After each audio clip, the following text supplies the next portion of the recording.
endika saina tao mendika na busina maiti toetra ihany mikoty.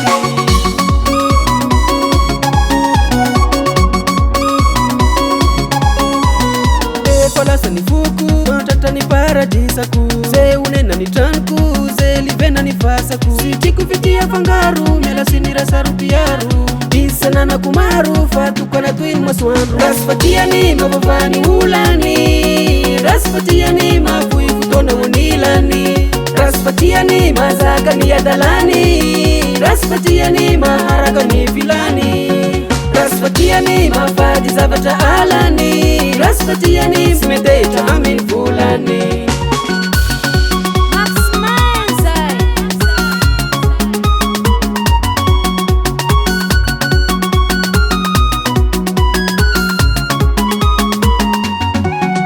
Teny mamy fona fafiny, molotro fona lelafiny, sy nasikoraviny fa nazahoako fafiny. Ranomasoko efa ritany, aretiko efa sitrany, reareako ny toetrany, sy asiko sirangotrany.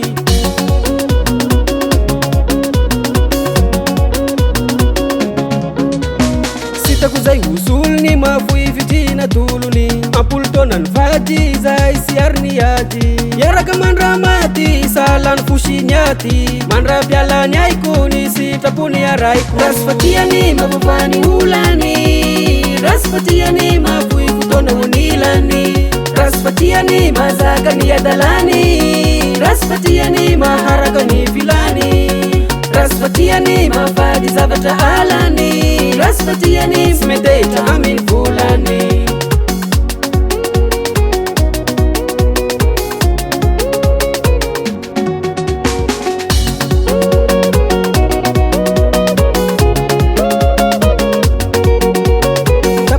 Arasina mitombo tareza jina, subitratra ny afalina, resy latra ny panakina. Zay tia no adala tamana sy te hiala, teraday ny taky zaza tozo vady fatrapanaza.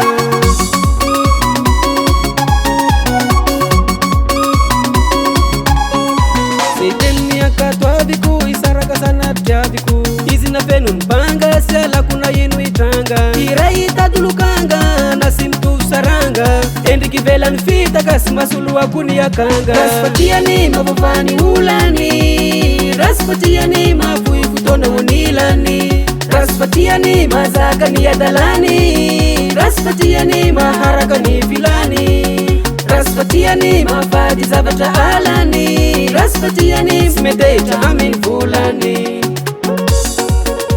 Pasika Fenaransoa, Asirabe, Antananarivo, mafana no miaraka Maxman.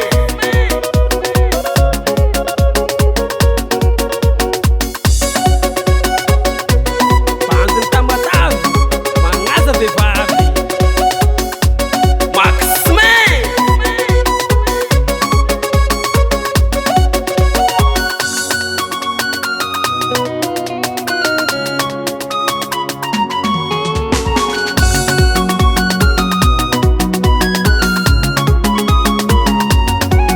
Rasy fatiany mavavany olany, rasy fatiany mafoy fotoana honilany, rasy fatiany mazaka ny adalany, rasy fatiany maharaka ny filany, rasy fatiany mafady zavatra alany, rasy fatiany sy metetra aminy volany. FL Studio.